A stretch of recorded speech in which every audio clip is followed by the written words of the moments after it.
72 representantes del pueblo elegido colocasen por escrito en griego la ley y los profetas.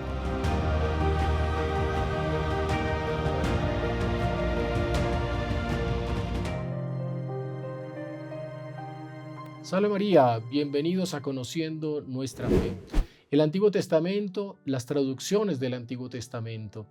Hablábamos que hubo imperios que tomaron cuenta del mundo semítico, del mundo del Oriente, donde estaba el pueblo elegido de Palestina, invasiones, guerras, dispersiones, castigos por los pecados del pueblo, que fueron haciendo con que hasta incluso la propia lengua del pueblo elegido, el hebreo, lengua semítica, quedase reducida solamente a un recuerdo y quedara solamente como los escritos antiguos de la ley y la historia y los profetas del pueblo antiguo. Pasaron los siglos después de la dispersión, después de los exilios, después de la caída de los imperios y estamos en el siglo II antes de Jesucristo nuestro Señor. Ese mundo tiene una dominación cultural definitiva del helenismo, es decir, del mundo griego, de la cultura griega, de la filosofía griega. Grecia brilló justamente por la filosofía, como Roma brilló por el derecho y como Europa occidental del siglo XIII brilló por la teología. Grandes momentos de la historia, el derecho, la filosofía, la teología. En el norte del África está el reino de los Ptolomeos. Los Ptolomeos, que son descendientes de los Seleucidas, que son descendientes de los generales de Alejandro Magno. Ellos hablan el griego. Ellos reconocen la importancia de la cultura.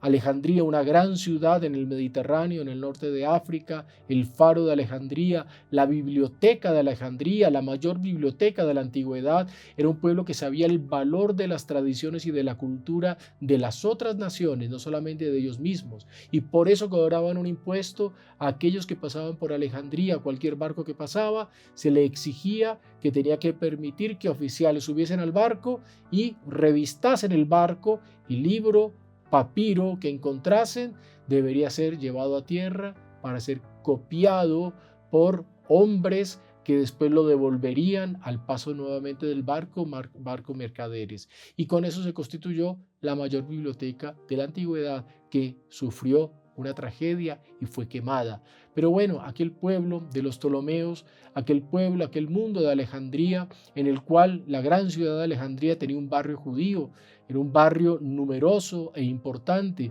y los Ptolomeos se interesaron por la cultura de los israelitas, del pueblo judío. Se interesan al punto que dicen: queremos que quede en griego la historia de su pueblo, las leyes y sus profetas, y piden para que de cada tribu, de las 12 tribus, se enviasen 6 representantes que fuesen a Alejandría, y ese número, 72 representantes del pueblo elegido, colocasen por escrito en griego la ley y los profetas, es decir, el Antiguo Testamento.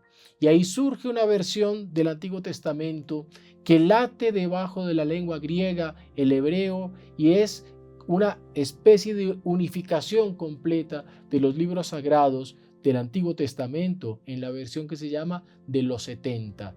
De los 70 porque fueron 70, debería ser 72, el nombre con el cual se le conoce son 70 sabios, que dice aquella tradición medio legendaria que cuando terminaron de componer cada uno de ellos el texto de la escritura sagrada de los judíos, había quedado la traducción idéntica en el griego en el cual habían escrito. Esa versión de los 70 es la versión que usó nuestro Señor Jesucristo en el Nuevo Testamento. Esa versión de los 70 aclara dudas muy grandes al respecto de la comprensión teológica que tenía el pueblo judío sobre Christus, es decir, sobre el ungido, que en algunas versiones hebreas no existe en ninguna parte del Antiguo Testamento, y eso se debe a que, por razones religiosas e ideológicas, lo borraron en la composición de lo que se llamó el texto masorético, el texto de la tradición, que ya fue compuesto posterior a la venida de Jesucristo nuestro Señor por los rabinos judíos. En el texto de los 70 aparece el Cristo, aparece el ungido. Otra palabra, por ejemplo, Isaías, el capítulo 7, versículo 14, que algunos traducen como la joven concebirá Cuando en la Navidad hablamos de que concebirá el Emanuel, la joven concebirá, no, la Virgen concebirá. En la versión de los 70 traduce del hebreo la palabra virgen, pártenos, virgen, la palabra hebrea alma. Está allí latente el hebreo en esa versión de los 70. Es la traducción del Antiguo Testamento que encontramos justamente entonces en una versión de carácter griego que sirve mucho en toda esa apologética de los primeros siglos del cristianismo, del surgimiento ya de la plenitud de la revelación, del anuncio de Jesús nuestro Señor y de su Santísima Madre. Antiguo Testamento que debe ser armónicamente entrelazado con la plenitud de la revelación del Nuevo Testamento, del cual hablaremos en el próximo programa. Salve María.